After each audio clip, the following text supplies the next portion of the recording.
Banyak bertanya begini, Abi Bunda ini percaya nggak cinta dalam diam? Nah, mereka itu banyak Oh percaya. Teman cinta, saya tuh Naruto bisa cinta dia, bisa nikah. cinta dalam diam itu, cinta dalam diam itu dalam konsep Oke. syariat Islam itu apakah diperbolehkan? Maksudnya apakah ada batasan-batasan yang kita itu tidak sampai jatuh ke dalam yang haram gitu? Oke. Mencintai dalam diam, indah sih sebenarnya ya. Bisa dimasukin dalam doa, bisa di-al-fatihahkan, bisa disolawatkan.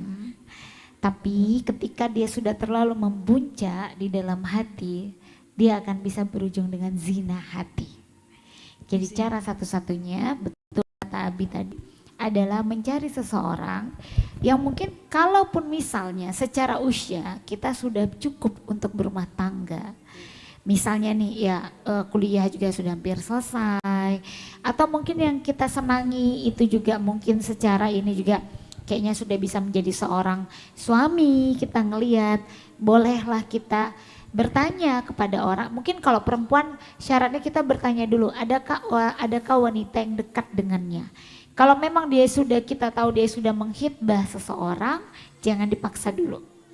Oh, kamera janur kuning belum berkibar, benar, itu boleh didoakan. Tapi jangan berharap terlalu besar. Doa itu adalah melangitkan doa, ya Allah, kalau memang dia yang terbaik untuk dunia dan akhiratku, tolong satukan kami dalam ikatan yang kau ridhoi. Tapi jika memang bukan dia yang terbaik untuk dunia dan akhiratku, rubahlah rasa ini ya Allah menjadi rasa untuk lebih besar mencintaimu daripada mencintainya. Jadi ketika kita, seperti kata Ustadz Yusuf Mansur kan, oh sini ada yang senang sama Wirdah ya anaknya kan. Kalau ada yang suka sama Wirdah, jangan follow up saya. Dan jangan follow up Wirdahnya. Tapi follow up yang punya Wirdah dan yang punya saya. Gitu ya. Jadi follow up orang yang kita cinta itu siapa? Follow up orang yang punya kita, yang punya kita cinta siapa? Allah. Allahnya yang kita follow up. Tapi kalau kata Allah tetap tidak, jangan maksa Kak. Kalaupun Allah kasih gini, saya contohin, ada anak saya nggak usah jauh-jauh anak saya, Bunda belikan ini, Bunda belikan es krim, jangan Kak, kakak kan lagi batuk, Bunda beli, kakak udah dibilang, kakak tuh lagi batuk nggak boleh makan es krim. Kita tahu es krim itu nggak baik buat dia saat ini, karena dia lagi batuk. Tapi dia tetap ngotot dengan muka manyun cemberut, tup, ya udahlah, karena kita berisik nih, kita beliin. Akhirnya dia batuk, kita bilang, tuh kan, batuk kan, Bunda, iya udahlah, siapa suruh makan es krim kan Bunda bilang. Jadi ketika kita maksa sesuatu itu supaya itu maunya, aku mau dia ya Allah, oke dikasih sama Allah. Allah izinkan, tapi Allah belum tentu ridhoi. Ketika terjadi sesuatu dalam rumah tangga kita dan kita ngeluh apa kata Allah, elu yang mau. Udah tahu itu cowok begini, kenapa maksa? Tapi Allah masih berikan kesempatan. Dengan terus kita datang kepada Allah. Tapi kalau kita bisa salahkan, ya Allah ngapa aku dikasih jodoh seperti ini, keplek katanya sama Allah. Elu yang minta kemarin, terus sekarang lo yang ngeluh gitu, ya nggak bisa. Nah, mencintai dalam diam adalah boleh. Dan kita bertanya dengan orang yang terdekat dia. Kalau kita misalnya seorang akhwat dan kita tahu itu misalnya ada orang terdekat kita, boleh bertanya, Bang boleh nanya enggak? Bang A itu udah ada calonnya belum? Kenapa? Saya mengaguminya. Jangan bilang saya menyukai dan mencintainya. Saya mengaguminya. Kalaupun mungkin Allah izinkan saya bisa berkenalan lebih dekat, bisa lewat abang kali saya bisa bersedia mengirimkan CV saya. Gitu. Sesederhana itu, jangan dibuat ribet. Tapi kalau misalnya dia bilang, oh kayaknya dia sudah ada calon, kemarin sudah ada yang dikitbahnya, ya sudah, doakan saja ya sudahlah. Kalau memang itu terjadi pada salah seorang orang terdekat saya, dan itu ada di rumah hijrah. Ya, datang nggak ya? Nggak datang ya? Iya, beliau itu suka dengan si Ikhwan ini dari zaman kuliah. Zaman kuliah, jauh. Dari zaman penjajahan Jepang? Dari kuliah. Dia suka karena cowok ini ketua organisasi, ketua ini, ketua itu. Nah si cewek ini cuma bisa mengagumi dari jauh ya. Dari jauh. Dan terus, tidak ditoleh cewek ini nih. Iya. Cewek ini nih biar di waktu lingkungan kampus B aja gitu loh. Maksudnya tidak di organisasi. Enggak, dia di organisasi juga, Bi. Oh, iya. Di organisasi Baru juga. berarti maksudnya. Iya. Balik kampung orang. Di organisasi lagi balik kampung ya. Oh, jadi pasti kita ngegibain deh ya. Iya, benar. Terus? Jadi dia enggak, ya maksudnya cuma sekedar komunikasi di organisasi saja. Benar-benar mencintai dalam diam. Oke. Akhirnya dipertemukan. Terus si cowok ini tamat, dia mengasih tahu kalau kamu mau kerja itu coba deh ngelamar di Ismu Yahya. Nah di Pondok Digital. Ngelamarlah si Ihwan ini ke Pondok Digital. Si Ahwat berharap berarti dalam satu naungan Ismu Oh, Yahya. berarti Ahwat dulu ya masuk ya? Iya. Oke. Berharap oh nanti Anggap akan- saja namanya Bunga berarti ya. Iya. Si Bunga ini Lakinya Zainal. berharap oh ini peluang aku lebih besar buat lebih sering ketemu dan dekat sama si Ikhwan. Iya kan udah dalam satu naungan payung Masjid Ismu Yahya. Aku di rumah hijrah, dia di Pondok Digital di Ismu Yahya. Tapi ternyata dia mendengar kabar si cowok ini menghitbah perempuan lain. Teman kerjanya.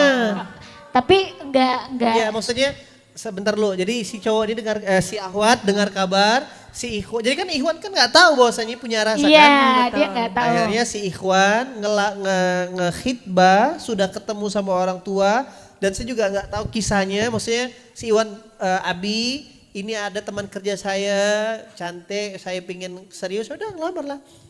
Akhirnya yang cerita tuh serunya itu cerita si Iwan ngelamar nih. Jadi dia udah baik, datanglah pas mau ngelamar Ahwat. Ahwat yang mau dilamar nih juga sudah menebar rasa. Jadi disanter di lingkungan kerja tuh cocok lah dia nih berdua gitulah. Cuman kan tetap harus dihalalkan. Akhirnya tuh berkali-kali Ikhwan mau silaturahmi ke rumah Ahwatnya tak berjumpa dengan ayahnya. Berkali-kali tuh, lebih dari 3 kali tidak salah saya. Bahkan Afwan ya, mungkin keluarga Ahwat ini juga dengan kondisi sedang memperbaiki ekonomi keluarga. Jadi ayah itu kadang pulang larut malam dan sebagainya lah kayak gitu. Nah, Jadi sampai akhirnya ternyata tiba-tiba si bapaknya ini, bapak Ya. si Ahwat yang dihitbah ini menolak lamaran dia. padahal dia anak baik lagi. Iya, udah. Dalam kondisi menolak, ya tiba dengan izin Allah, ya si wanita tadi, Bukan menolak sebenarnya Sinda, tapi tidak memberi ya jawaban. tidak memberi jawaban. Gantung. Nah, tidak memberi. Si perempuan ini yang dihitbah ini berharap si laki-laki ini pasti akan menunggu, Ya. karena kan sudah mulai punya rasa dua-duanya. Karena yang lagi Iya, perempuan dekat. sama-sama sudah punya rasa. Terus tiba-tiba si wanita yang tadi di rumah hijrah ini juga punya rasa ya, udah lama dari zaman kuliah kan, bahkan tuh kayak aku nih masukin ngarahin dia buat kerja di sini nih sebenarnya supaya deket sama aku, kok dia jadi khitbah orang, tapi karena dia nggak, si laki-laki ini nggak tahu gitu. Nah akhirnya mulailah, saya nggak tahu dari mana awalnya, pokoknya Nah, intinya sampai akhirnya karena tidak diridhoi sama Iya. ayahnya, saya perempuan tuh patah hatilah si laki-laki. ya, dan membuka, maksudnya patah hati dan membuka peluang. Nah, kemudian memberikan CV kepada seseorang dipercaya. Saya ini deh, saya mau cari jodoh. Ya udah, yang pokoknya intinya yang soleha, yang begini-begini. Nah, si wanita ini tahu yang laki-laki ini masih CV, dia juga masukin CV. Seperti itu. Akhirnya mereka sekarang sudah punya anak 1 dan anak. Masya Allah.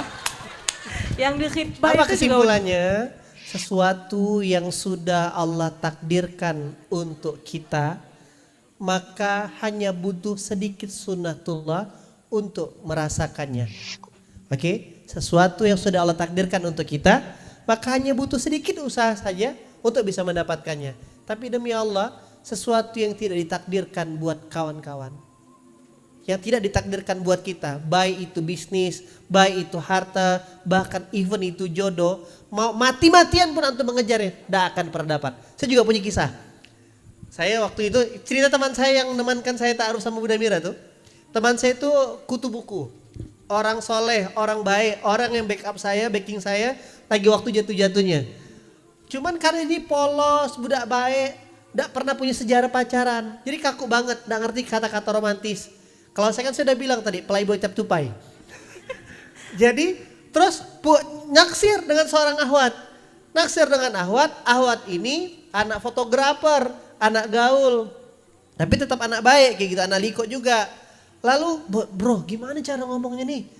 Cuman mana cari ini? Cuman mana cara dekatinya? Oke, kalau anak lihat nih cewek yang antum deketin tidak bisa, yuk ketemu di lomba cerdas cermat, tidak bisa kayak gitu deh. Ya kan, ente harus dekati dengan cara cewek itu, tetap butuh keromantisan. Oke, terus gimana? Oke, anak punya ide. Nanti ente nyatakan cintanya itu ketika antum sudah ngasih sinyal yang lebih dan dia sudah kelepek-kelepek. Walaupun sudah pada posisi dia ini sudah, maksudnya si ahwat ini tahu kok si cowok ini suka gitu ya. Dan ahwatnya baru buka sedikit pintu lah. Tapi maksud saya itu biar nyemesnya itu cantik gitu. Akhirnya saya bikinkan strategi 30 hari mengejar cinta. Otaknya tetap di belakang nih mafianya nih. Jadi dia tuh ahwatnya suka boneka teddy bear. Jadi saya buat 30 hari planning. Ngasih sesuatu merchandise yang berkaitan dengan teddy bear tanpa sepengetahuan ahwat. Teddy bear. Ganti. Tahu ya boneka teddy bear. Ini beruang. Hari pertama. Jadi si ahwat gak tahu. Pokoknya misteri guys. Kak Dedek. Hari pertama mau berangkat kerja tiba-tiba sudah ada boneka. Selamat beraktivitas ya hari ini. Semoga Tuhan selalu menjagamu. Tak kelepek-kelepek tuh. Nah bingung siapa nih kan. Aku yang selalu mendoakan. Begitu ya bawahnya. Nah hari kedua dilihat rute ahwat nih di mana. Keluar dia di rute Sungai Jawi lampu merah tuh. Udah bang nanti bang jam segini ya bang ada cewek lihat bang. Saya kasih abang 20.000 ya bang ya. Tolong titipkan bang. Kami nunggu di belakang bang. Tiba-tiba berhenti. Kak ada yang nitip buat kakak nih kak. Boneka teddy bear lagi kak. Oke hari kedua.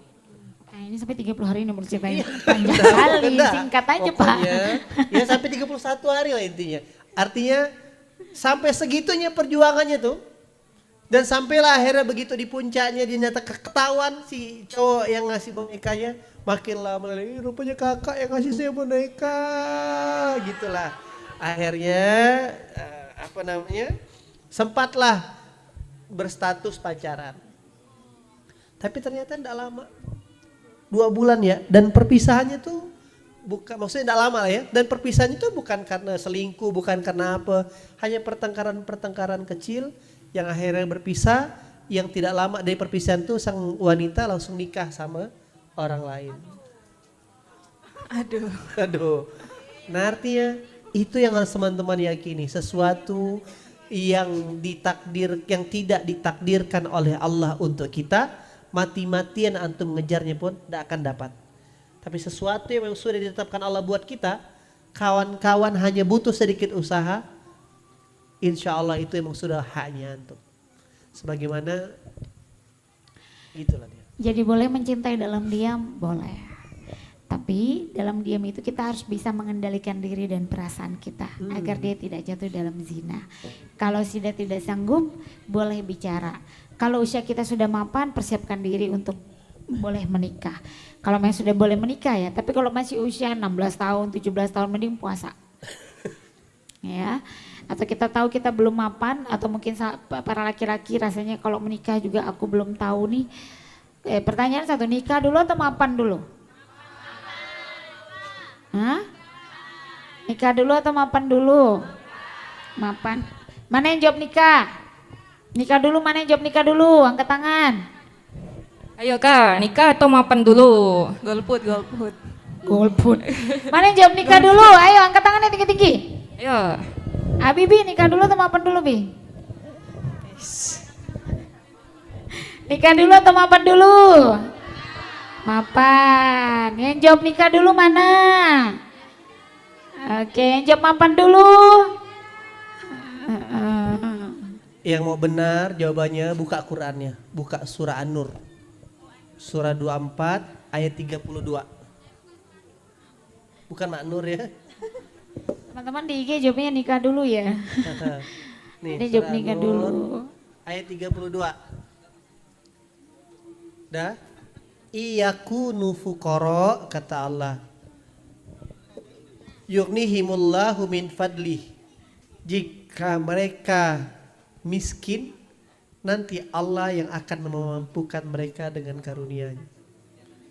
dan nikahkanlah orang yang masih bujang di antara kamu dan orang-orang yang layak dari hamba-hamba sahayamu yang laki-laki dan hamba-hamba sahaya yang perempuan.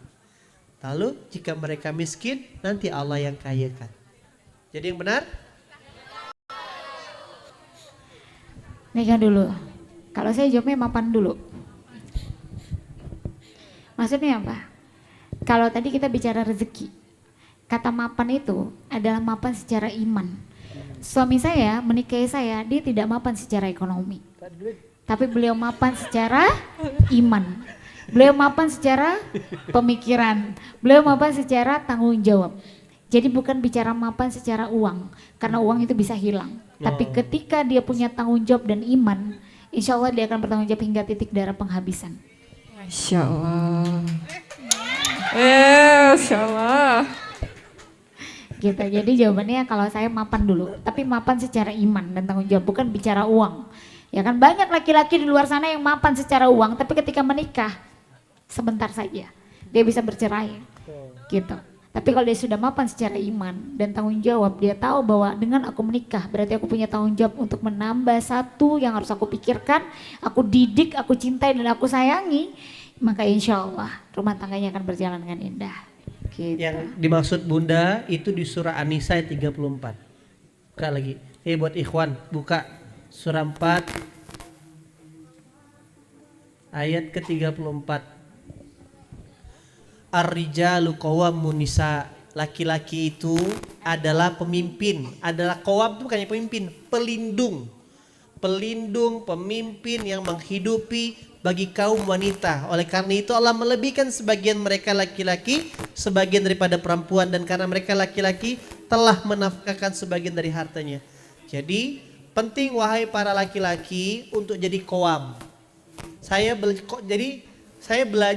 memang menikahi Bunda dalam kondisi sedang bangkrut, tapi saya sudah ngerti cara cari uang gitu loh kawan-kawan. Menikahi Bunda dalam kondisi punya utang 200 juta waktu itu. Maka gak ada duit saya bilang. Jadi jangan harap pernikahan kami kayak Baby Sabina ya. Jauh banget. Nah, tapi prinsip qawwam tadi mau berjuang. Maka saya bilang sama Bunda, sekarang saya memang belum punya apa-apa. Tapi kalau kamu mau siap susah sama saya, insya Allah kamu akan saya jadikan ratu dalam kehidupan saya. Masya Allah.